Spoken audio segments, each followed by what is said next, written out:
अरिहन्ताणम् नमो अरिहन्ताणम् ॐ नमो सिद्धाणम् ॐ नमो सिद्धाणम् ॐ नमो आयर्याणम् ॐ नमो आयर्याणम् ॐ नमो वज्झायाणम् ॐ नमो उवजायाणम् नमो लोये सवसाहोणम् नमो लोई सब साहुणम्। पंच परमेष्ठी भगवान की। बच्चों की आवाज में दम नहीं है, जोर से होना चाहिए। आदिनाथ भगवान की। इससे भी जोर से। कुंथुनाथ भगवान की। इससे भी जोर से। महावीर भगवान की। इससे जोर से हो सकता है। आचार्य श्री आदि सागर महावीर कीर्ति विमल सागर जी महाराज की। इससे भी ज्यादा ताकत है। तपस्वी सम्राट, दोनों हाथ आसमान में होना चाहिए। तपस्वी सम्राट गुरुवराचार्य श्री सन्मति सागर जी महाराज की। परम पूज्य गुरुदेव चतुर्पट्टाधीश सुनील सागर जी गुरुदेव सुनील सागर जी महाराज की। परम पूज्य गुरुदेव सुनील सागर जी महाराज की। परम पूज्य गुरुदेव चतुर्पट्टाधीश राष्ट्र संत। वो कागज की दौलत थी क्या? वो कागज की दौलत थी क्या जो पानी में गल जाए, आग में जल जाए? सच्ची दौलत तो है संस्कारों की, जो पानी में गलती नहीं, अग्नि में जलती नहीं।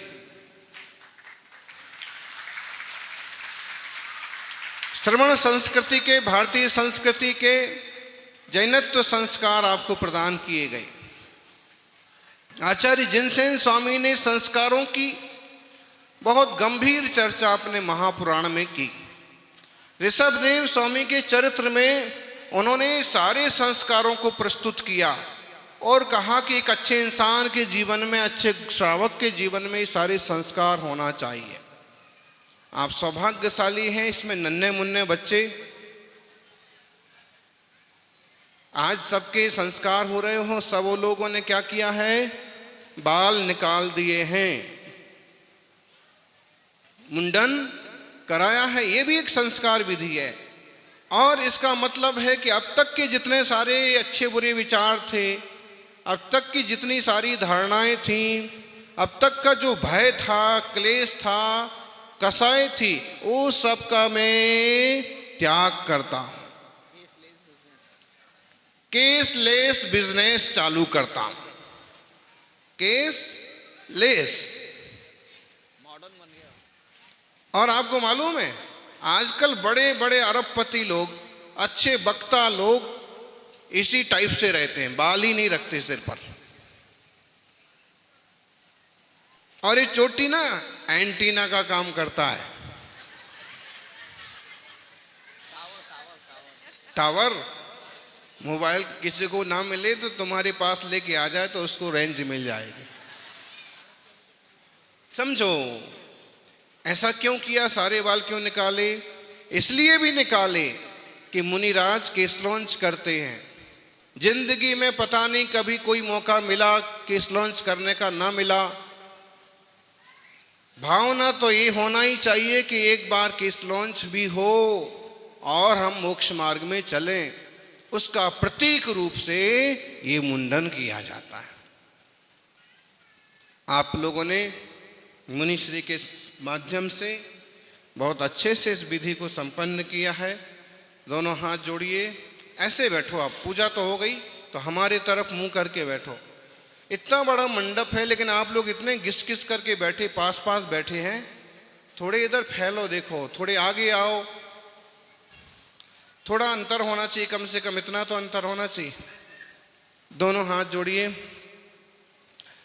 ओम नमो भयवदो वड्ढमाणस्स ऋषिस्स जस्स चक्रम जलंदम गच्छेयासं पालं लोयाडं भूयाडं जयवा विवादेवा तंबड़े व्याण रंगेण वा रंगड़े वा सब जीव सत्ताणो अपराजितो भूत रख रखा स्वाहा।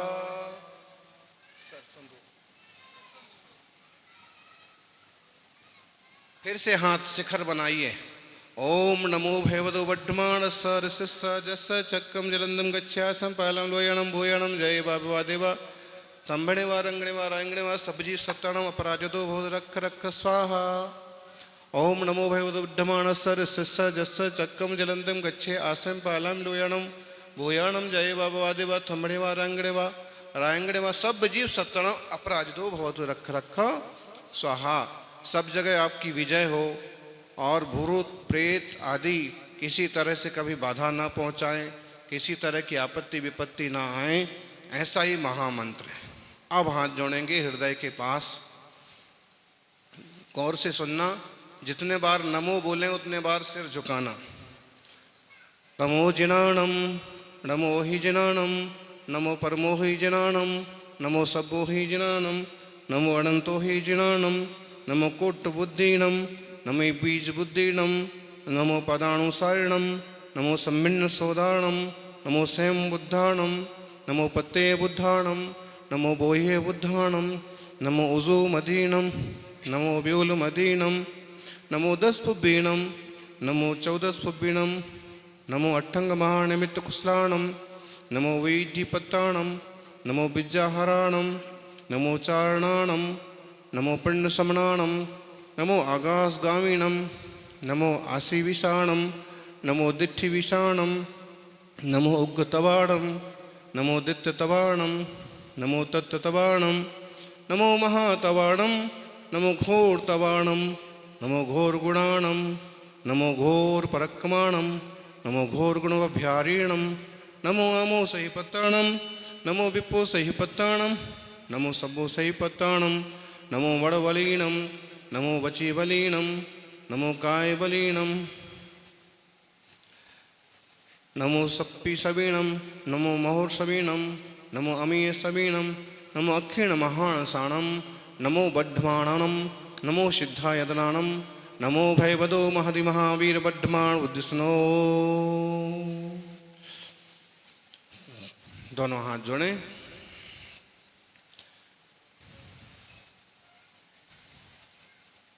चौबीस तीर्थंकर भगवान को बारंबार नमस्कार हो। पंच परमेष्टि भगवान को बारंबार नमस्कार हो। मैं हाथ जोड़ के प्रतिज्ञा करो, मैं आज से पूरी तरह से जिन धर्म को अंगीकार करता हूँ, कभी भी मद्य मांस मधु अंडे मछली जैसी चीज का स्पर्श नहीं करूंगा, किसी प्रकार का व्यसन नहीं करूंगा, नशा नहीं करूंगा। संकल्प करो ये। और कभी भी कैसी भी स्थिति में आत्महत्या नहीं करूंगा, किसी जीव की हत्या नहीं करूंगा,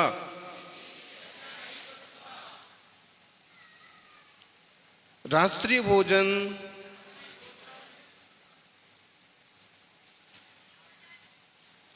भोजन व्रत का पालन करूंगा,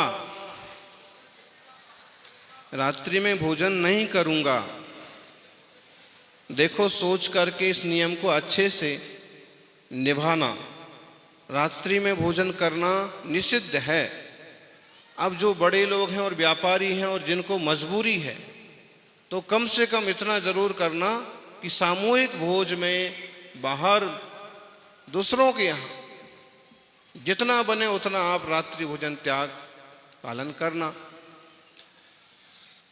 बाकी तो इसमें अनिवार्य है। चलिए, 5 अणुव्रत का पालन करना। हिंसा नहीं करेंगे, झूठ नहीं बोलेंगे, चोरी नहीं करेंगे, कुशील सेवन नहीं करेंगे, जरूरत से ज़्यादा धन संपत्ति इकट्ठी नहीं करेंगे।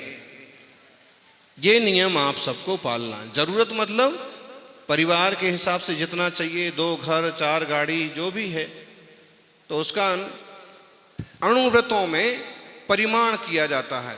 तो आप परिमाण कर लीजिएगा। एक नियम, हर रोज 9 बार नमोकार का जाप करेंगे। छोटे बच्चे कितने बार करेंगे? बड़े लोग हर रोज एक नमोकार मंत्र की माला फेरना, और हर रोज जिनेंद्र भगवान का दर्शन करना।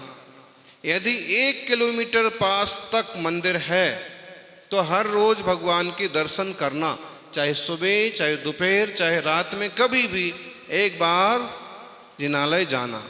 लेकिन 1 किलोमीटर से ज़्यादा है तो फिर जैसे बने वैसे करना। मानस्तंभ हो तो दूर से ही देख करके भी दर्शन हो जाए तो भी चलेगा, पास में जाओ तो अच्छी बात है।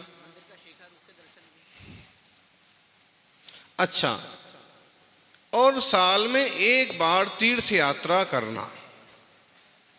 ठीक है, चलिए अब बड़े लोगों के लिए, दंपति वर्ग के लिए ये नियम तो है ही।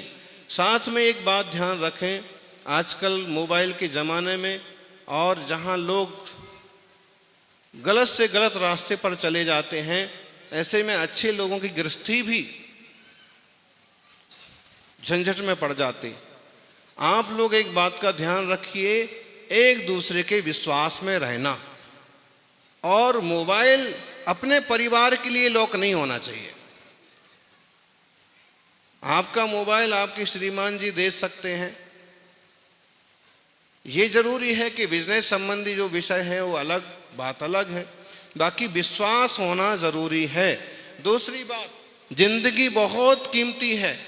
जरा से विकारों में, किसी और की बातों में, किसी और तरह से कहीं उलझ करके क्लेश को निमंत्रण नहीं देना।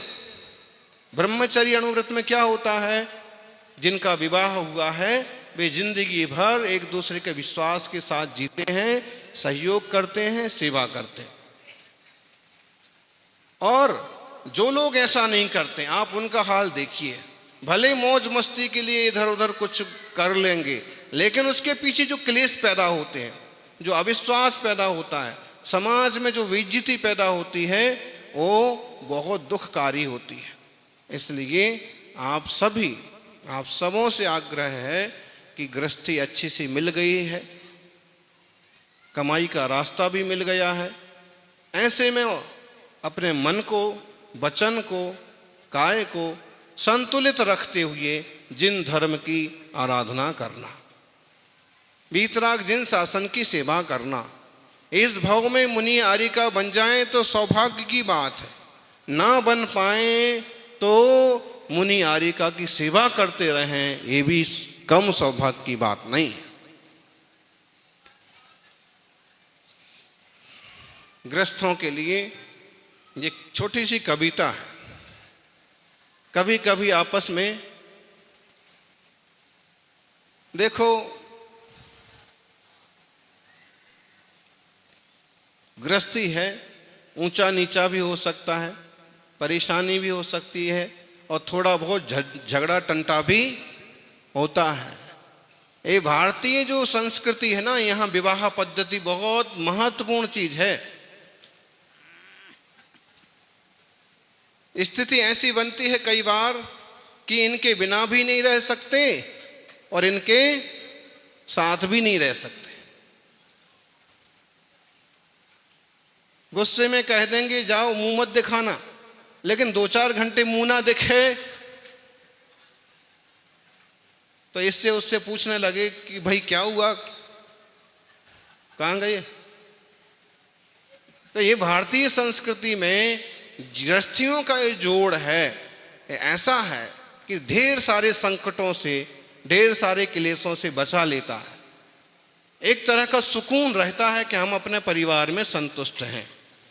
इसके लिए एक छोटी सी कविता है कि अपनी गृहस्थी को कुछ इस तरह बचा लिया करो। अपनी गृहस्थी को कुछ इस तरह बचा लिया करो कभी आंखें दिखा दिया करो तो कभी सर झुका लिया करो। कभी आंखें दिखा दिया करो तो कभी सर झुका लिया करो। बार बार रोज रोज आंखें दिखाने से भी काम नहीं चलेगा। एक छोटी सी कहानी पढ़ी हमने। दोस्तों ने कहा कि भाई तेरी शादी हो रही, ध्यान रखना घरवाली को माथे मत लड़ाना, अगर माथे चढ़ा लिया तो तेरे को गुलामी करना पड़ेगी और तू बीवी का गुलाम बन जाएगा। तो उसने कहा क्या करना? तो दोस्त ने सुझाया कि शुरू से थोड़ी धाक रखना। कैसे रखना? कुछ भी काम करे तो कहना कि ऐसा करो, नहीं तो अच्छे संस्कारी घर की बहू आ गई, संस्कारी बेटी उनके घर में बहू बन के आ गई। अच्छा वो ये कहता नाश्ता तैयार करो, नहीं तो धाक जमाना है। अच्छे संस्कार वाली बहू वो सोचती क्या क्या बीमारी है इसको, नहीं तो क्या चीज है, हैं? तुरंत ठंडा पानी लाओ, नहीं तो अरे लाई तो रहे इसमें, नहीं तो की क्या बात है।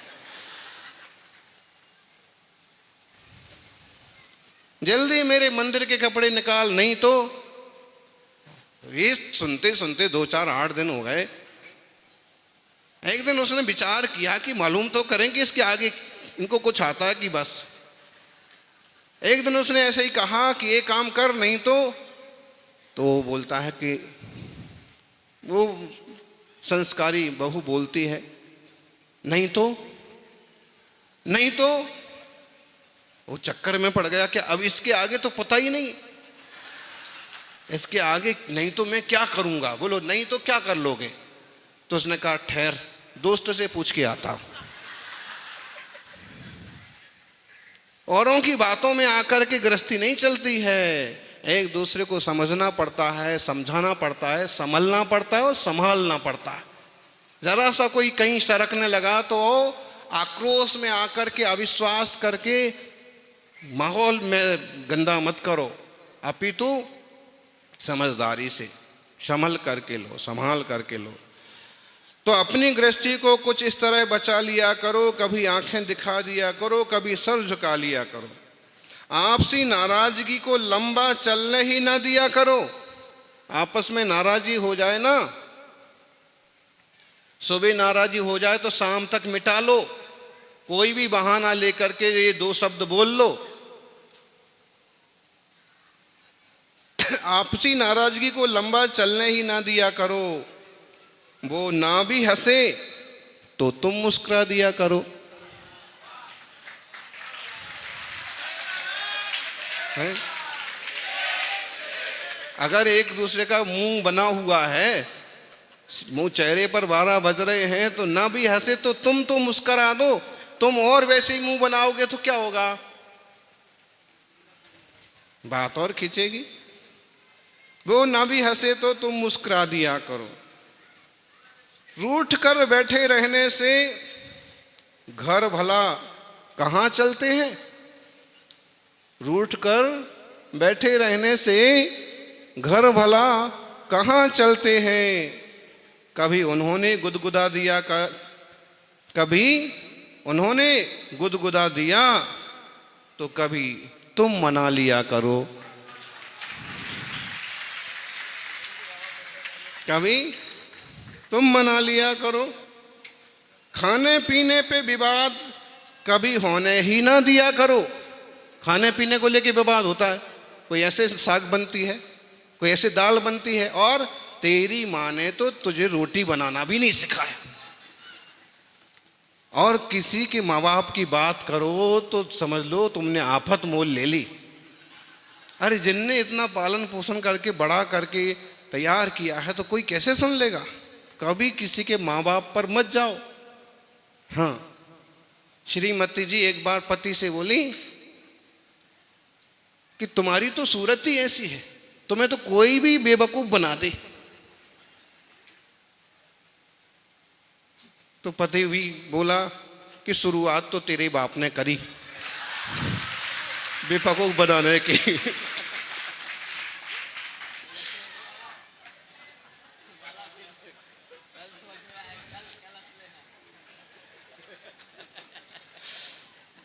देखो, मीठी नोक जोक हो जाए ठीक है, लेकिन बात कभी पटरी से उतरने लगे तो तुरंत उसको संभालना सीखो। तो कभी खाने पीने पे विवाद कभी होने ही ना दिया करो। कभी गरम खा लिया, कभी गरम खा ली, कभी बासी से काम चला लिया करो। कभी गरम मिल गई, गरम खा ली, तो कभी बासी से काम चला लिया करो। जरूरी थोड़ी है कि हर चीज को खींचो। पति हो या पत्नी, महत्व में कोई भी कम नहीं।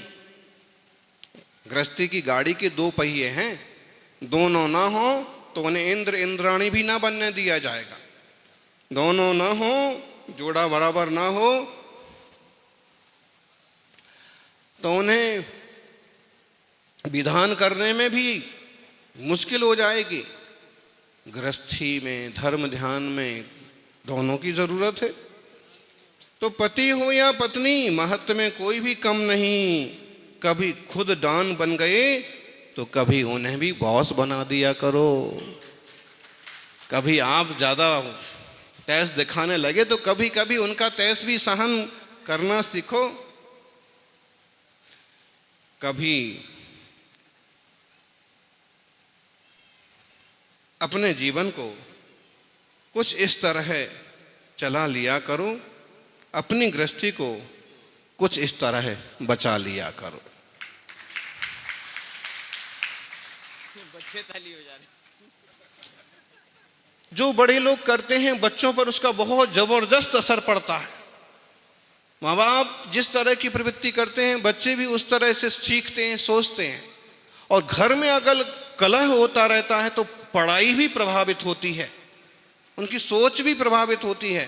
कौन व्यक्ति होगा, कौन बच्चा होगा जो अपने माँ बाप को लड़ता हुआ देखे, उसको कैसा फील होता होगा। इसलिए कोई भी विषय हो तो इधर उधर की बात हो कि किसी तरह का आपसी तकरार हो, खास कर बच्चों के सामने तो नहीं आना चाहिए। और खुद भी बैठ करके शांति से निपटाना चाहिए। और भोजन के पहले आदमी का सबसे कठिन काम पड़ता है भोजन करने का। जब घर आता है तो उसे जब भोजन परोसा जाता है, भोजन के साथ साथ पत्नी इतनी बातें परोसती है, इतनी बातें परोसती है कि थाली रखने से लेकर के पूरा होने तक जितने वो ग्रास नहीं खाता है उससे ज्यादा तो तुम्हारी माँ ने ऐसा किया, तुम्हारे भाई तो ऐसे हैं, तुमने किया है, तो हमारे पिताजी ने ना दिया होता तो तुम क्या करते, वगैरह वगैरह हैं। हमारे पिताजी ने, माँ ने तुम्हें ना हमें सौंपा होता तो तुम्हारे लिए तो दुनिया में कोई मिलती ही नहीं। और इतना इतना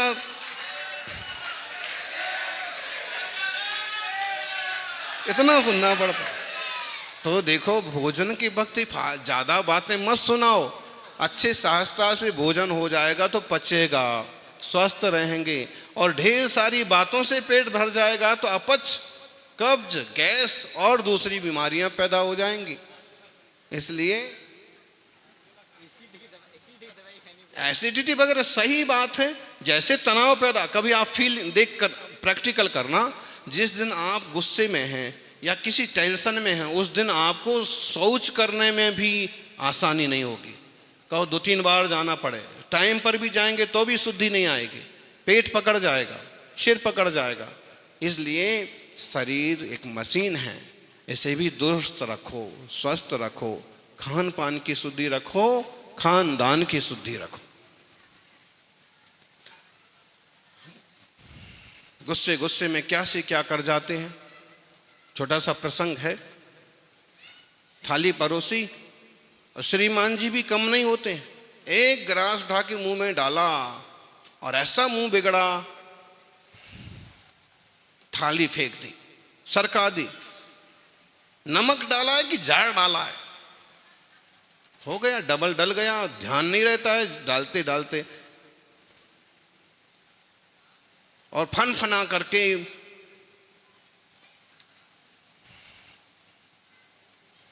दुकान के लिए निकल गए। पत्नी का भी दिमाग खराब हो गया, सुबह सुबह यार, अच्छा ये राहु केतु लग गया। इतने में एक भूखा आदमी आया, भिखारी आया। उसने कहा कि भाई जी बहुत भूख लगी है, 2 दिन से कुछ नहीं खाया। आदमी इंसान था, अच्छा था। उसने क्या ये थाली फेंकना तो है ही, उसने वो थाली जो उसमें था उसको दे दी।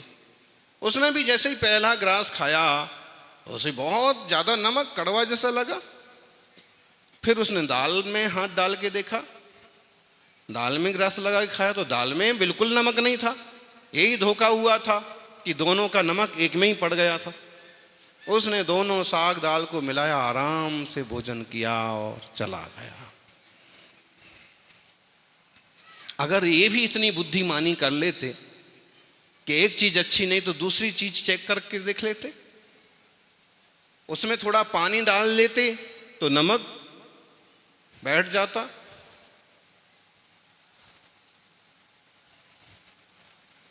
आपस में व्यवहारिकता भी बहुत जरूरी है। जिसमें संयुक्त परिवार हो तो बहुत अच्छी बात, और अगर वो 2 ही 3 ही रहते हैं उसमें ज्यादा समस्याएं खड़ी हो जाती। क्यों? अगर एक बिचका तो कोई संभालने वाला भी नहीं होता है। फिर जैसे उसने कहा कि अब तो मैं ये चली घर को, गुस्से गुस्से में तुमने भी कह दिया जाओ। अब जाकर के उसने उठाया अपना थैला सूटकेस और पहुंच गई गेट के बाहर तक। अब आपकी हिम्मत भी नहीं पड़ रही कि इसको अब रोके, मैंने ही तो बोला है। कोई तीसरा होता तो रोकता भी।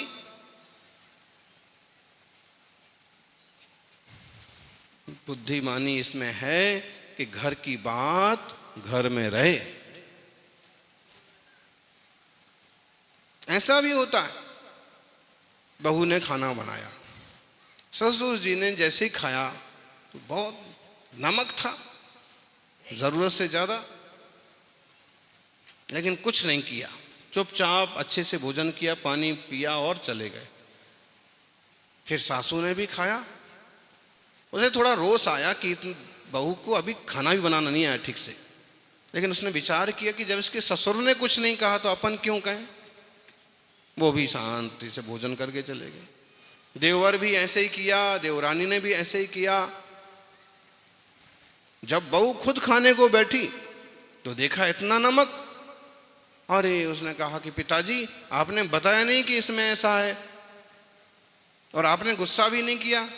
तो उन्होंने कहा बेटा तुम कोई बाहर की मेहमान थोड़ी हो, अगर भूल हो गई है और हम ही उस पर चीखने चिल्लाने लग जाएंगे तो परिवार का माहौल कैसा होगा।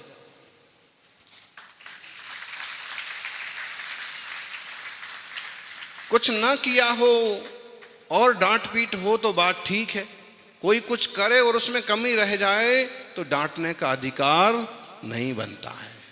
सहयोग करो। यहाँ के लोगों ने इतना बड़ा पंच कल्याणक महोत्सव किया। अब इसमें कोई मीन मेक करे ये बुद्धिमानी नहीं है। किया तो सही, इतने बड़े स्तर पर करने की कोशिश तो की, इसकी प्रशंसा होना चाहिए। एक अच्छे समाज की, संयुक्त परिवारों की संरचना हो। और ध्यान रखें जो युवा शक्ति यहां उपस्थित है, गृहस्थी में आपका ब्रह्मचर्य अणुव्रत है। आपने गर्भपात नहीं कराने का संकल्प किया है। ऐसे में कोई संतान आती है तो उसे आने दो। कोई भी जीव आता है तो उसे आपके परिवार में आने दो। 1 हो, 2 हो, 3 हो। आजकल तो एक पर ही 2 हो, 3 हो। समस्याएं बहुत बुरी बुरी आती हैं सामने। दंपतियों को विशेष रूप से कह रहे हैं। दिल्ली का प्रसंग है, 47 साल के एक व्यक्ति आए, फूट फूट के रोने लगे। हमने कहा क्या हुआ? हम तो उनको जानते भी नहीं थे, लेकिन जब 2-3 मिनट तक रोते रहे तो आखिर अपन भी तो इंसान है, पूछ लिया कि भाई क्यों रो रहे इतना। तो उनके साथ एक और सज्जन थे, उन्होंने कहा महाराज जी इनके साथ बड़ी अनहोनी हो गई। 22-23 साल का इनका इकलौता बेटा कोरोना में चला गया। अब इनके आगे पीछे कोई नहीं है, इसलिए हमेशा रोते रहते हैं, दुखी रहते हैं। हमने कहा कोई दूसरा बेटा नहीं है, कोई बेटी नहीं है? नहीं, कोई नहीं है। एक हो गया था मन बना लिया कि अब दूसरा नहीं चाहिए, तो आज ये संकट आ गया। तो परिवार में दूसरा तीसरा सदस्य आता है, आने दो, अपने भाग्य से सब कमाएंगे खाएंगे, और कुछ ना होगा तो जैन धर्म में जन्म लेकर के कम से कम स्वर्ग जाने योग्य श्रावक का रास्ता तो बनाएंगे।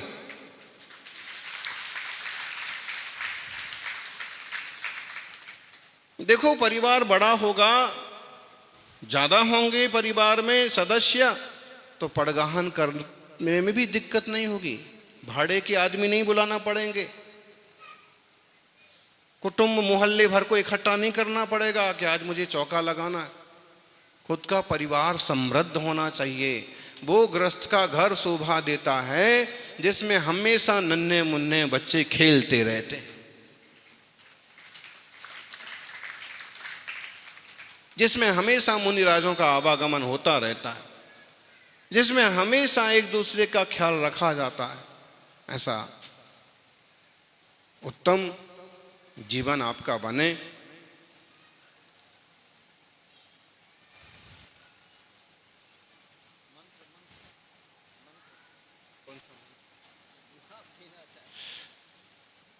बड़े बुजुर्गों का सम्मान करना भी जरूरी है।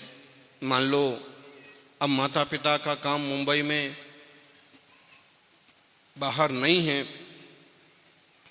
तो वो खुद अपने गांव में रहें। आप भी चाहें तो एक आध बार विनय से कहो कि आप मंदिर की सेवा पूजा करो, और अगर वो वहीं रहें तो भी सम्मान करो, और गांव में रहें तो भी उनकी पूरी सेवा का व्यवस्था का ध्यान रखो, क्योंकि आप जैसे करते हो आगे की पीढ़ी वैसे सीखती है। बेटियां छोरियां उपस्थित हैं, आज उनके भी ब्राह्मी संस्कार हुए हैं। ब्राह्मी का मतलब कितना बड़ा नाम है। ब्राह्मी कौन है? ऋषभ देव की बड़ी बेटी। मतलब जैसे ब्राह्मी के गुण थे वैसे गुण आप में आना चाहिए। पिता की आज्ञा पालन करना, माँ की आज्ञा पालन करना। और ब्राह्मी के लिए तो कहता है कि उन्होंने जीवन भर के लिए ब्रह्मचर्य व्रत ही ले लिया। अगर आप इतना बड़ा संकल्प न कर पाए तो भी माता पिता की आज्ञा से ही किसी अच्छे परिवार में जाकर के जिन धर्म की प्रभाव ना करना। अपने मन से कुछ नहीं, मोबाइल के माध्यम से फिजूल के काम नहीं करना। इस पर जितना उपयोगी जरूरी है उतना। ये नन्हे मुन्ने बच्चे बैठे हैं, जैनत्व के संस्कार हुए हैं। आज से आप अच्छे श्रावक बनने की शुरुआत कीजिए। देव दर्शन का संकल्प, मुनि दर्शन का संकल्प, शुद्ध आचार विचार का संकल्प। एक छोटा सा मंत्र हमेशा बालक बालिकाओं को जपना चाहिए, कम से कम 9 बार। ओम बोलो, हम बुलवाते हैं आपसे, हाथ जोड़ो। ओम सरस्वती मंत्र है ये, जो लोग पढ़ रहे हैं खासकर उनके लिए, जिनकी बुद्धि कम हो रही है उनके लिए कि बुद्धि बढ़े। ओम ह्रीम अर्हम, ओम ह्रीम ऐं अर्हम नमः, ओम ह्रीम ऐं अर्हम नमः, ओम ह्रीम ऐं अर्हम नमः। एक साथ जोर से बोलो, ओम ह्रीम ऐं अर्हम नमः। और जोर से। ओम पंच परमिष्ठी, ह्रीम 24 तीर्थंकर का प्रतीक है, ऐं सरस्वती का प्रतीक है, अरहम अनंत भगवान का, नमः इन सबको नमस्कार। एक साथ बोलिए, ओम ह्रीम ऐं अर्हम नमः। और जोर से। तो विद्यार्थियों को, बच्चों को एक तो 9 बार नमोकार मंत्र पढ़ना है, दूसरा 9 बार ए मंत्र पढ़ना है। कौन सा? कोई भी पढ़ सकता है। और बड़े लोग एक माला जाप करेंगे। सबका जीवन मंगलमय हो। सभी बोलिए।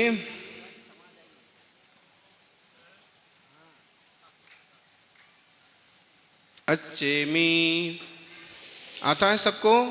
तो एक साथ बोलो, अच्छे मी पूजे मी बंदामी नमस्सामी दुःख खौ कम्म खौ हो इलाओ सुगई गौनम समाई मन युन संपत्ति हो दुमज्जम।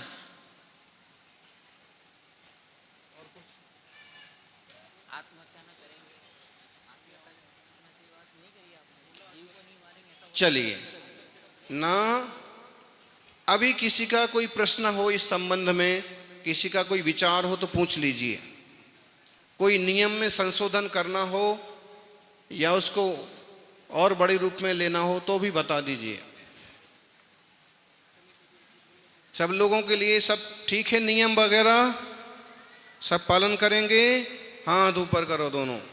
सभी लोग सभी नियम पालन करेंगे, सभी लोग अच्छा जीवन जिएंगे, देव शास्त्र गुरु की भक्ति करेंगे, किसी तरह का व्यसन नहीं करेंगे। जय बोलिए 24 तीर्थंकर भगवान की, अहिंसामयी सनातन विश्व धर्म की। परम